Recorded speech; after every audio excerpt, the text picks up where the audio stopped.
Hello everyone, it's Jessica from a Diamond and Sticks YouTube channel. If this is your first time to my channel, welcome in, you're welcome here. Anyways, on today's video, we're going to be going over this character here on the horror video game called Dead by Daylight, or some people call it DBD. I play on this person's Steam account and I use all their other resources for gaming right now. And here is what this character is dressed like in her customizations or her cosmetics. She is prestige to a level 4. Her name is the Plague. This is what she looks like on the character map. Let's go ahead and get into it and read her bio about her. The Plague.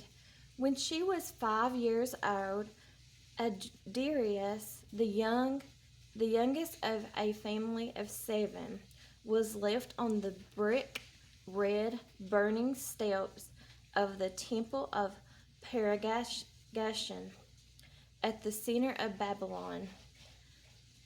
To process her shock and sorrow, she held onto the belief that the gods had a plan for her. Her new life was one of quiet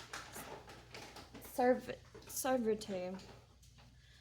She would tend to the gardens, prepare ceremonial meals, and polish ceremonial incense burners. At night, she would pray for a sign that would reveal her purpose. Sorry about the background noise, too. I have cats and kittens going on in the background. When she came of age, she attended the high-ranking priest during the yearly worshipping of the sea goat, the god of water and creation. Swinging a censer down the great Hopavasta hall, she cast thick black fumes that reached the cold, towering stone pillars. Before displaying her worries lifted,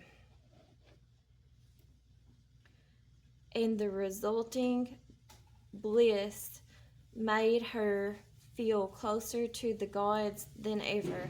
She worked herself to the bone each day that followed, fulfilling her duties while taking on new ones.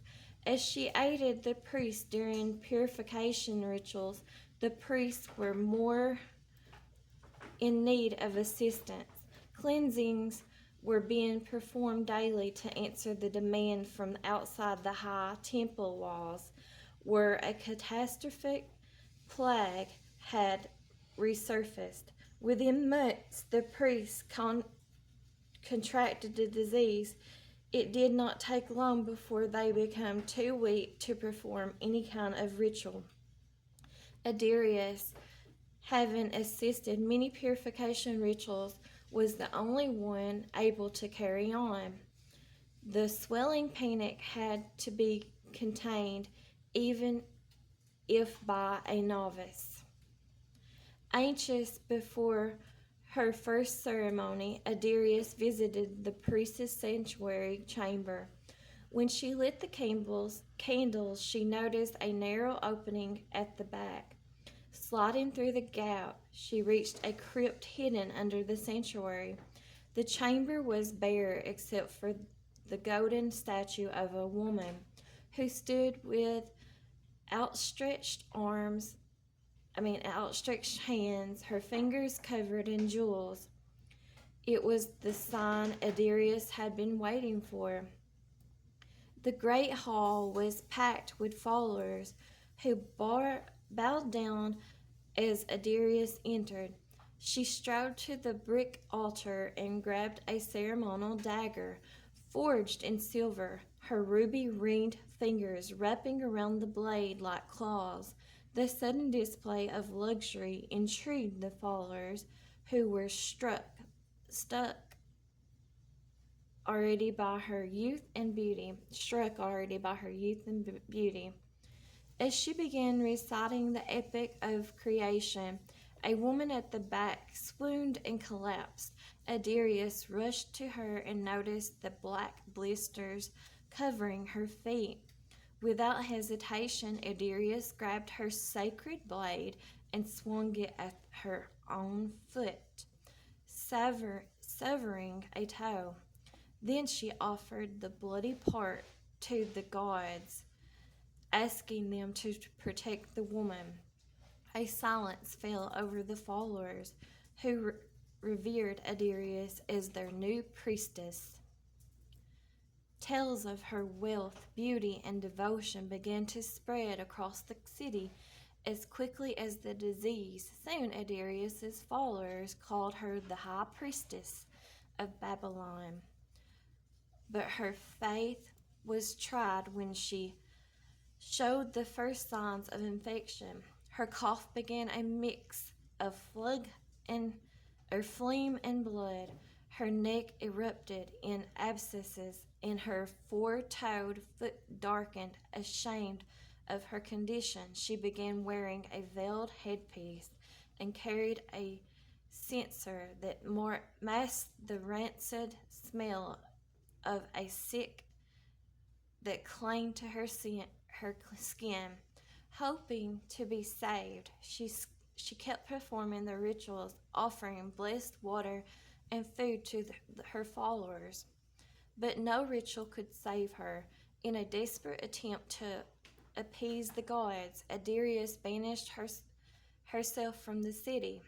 She traveled north with a few followers, venturing through the cold woodlands of Arashta until it was no longer possible to walk. They camped in a deep cave where Adirius lay in a pool of vomit. Her foot, which had turned black, was so swollen she could not go any further. Her followers and she realized that the truth in that cave. They were all infected with the plague. Kneeling among her retching followers, Adirius made one last prayer. The black fumes of incense rose into the damp air before being wiped off by a cold breeze. Neither the body of Adirius nor her followers were ever found.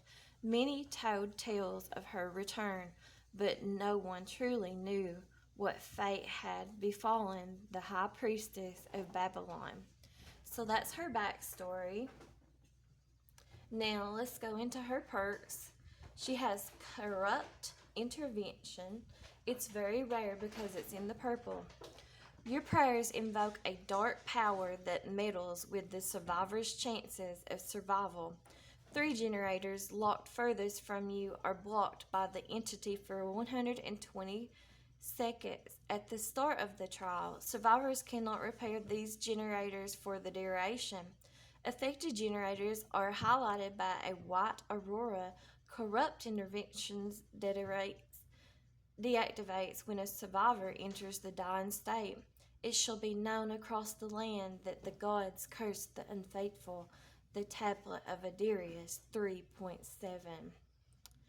Infectious fright. Very rare. It's in the purple. The cries of the unfaithful make your heart leap. Any survivors that are within your terror radius while another survivor is put into the dying state will scream and reveal their location to you for 6 seconds. Horror overcomes the heart of infidels who cry at the feet of the fallen. Hymn of Praise 11.4. The last one she has is Dark Devotion. Very rare because it's in the purple. The display of your powers creates a whirlwind of panic that spreads throughout the land. You become obsessed with one survivor. When the obsession loses a health state, your terror radius transfers to the obsession for 45 seconds, and its radius is set to 40 meters. You are granted the undetectable status effect for the duration. The survivor with the transferred terror radius is also considered to be inside the terror radius for other purposes. The killer can only be obsessed with one survivor at a time. Undetectable hides the killer's aurora, terror radius, and red stain. And terror shall take hold of a defiant non-believer who shall falsely announce my arrival. The Tablet of Adarius, 48.9. Now let's look at her customizations. I don't really play killer much. The only killer I really play is the Trapper. Mostly I play Survivor and I put the blood points in on the killers. So there's not a whole lot of customizations, but this one that she's wearing is called Servant of the Gods. Then this is the original one to her. It's called the Plague, and that's what it looks like. But this is the one I have her wearing. And I don't know why, but for some reason on the killer side of this game, the stuff for the cosmetics or even buying the killers cost more. And most of the time you do have to buy the killers with cash money, but you don't this one, I don't think. I think you can buy her with these things up here in the purple called iridescent shards. Now this is what her loadout looks like. Like I said, I do not play killers that much, and I've only played her one time, and I thought she was fun to play, but I thought she was pretty hard because probably where I'm not used to playing killers. Anyways, this is what her loadout looks like of the Steam account owners. No, they haven't streamed, and they do stream on Twitch, but they haven't done it in months, but that's the only time they play this game. This is what her blood web looks like, and she is prestige to a level 4. The Twisted Masquerade is still going on. So far, that's what I've earned from it. There's a few things that I have not yet to earn by doing quest. Down here, you can see it's lit up. I need 100 points to get those things. And then here's some more quests that's going on. Anyways, that's an introduction to the Plague. Thanks for watching. I appreciate you all, and I'll catch you all in the next one. Thanks. Bye-bye.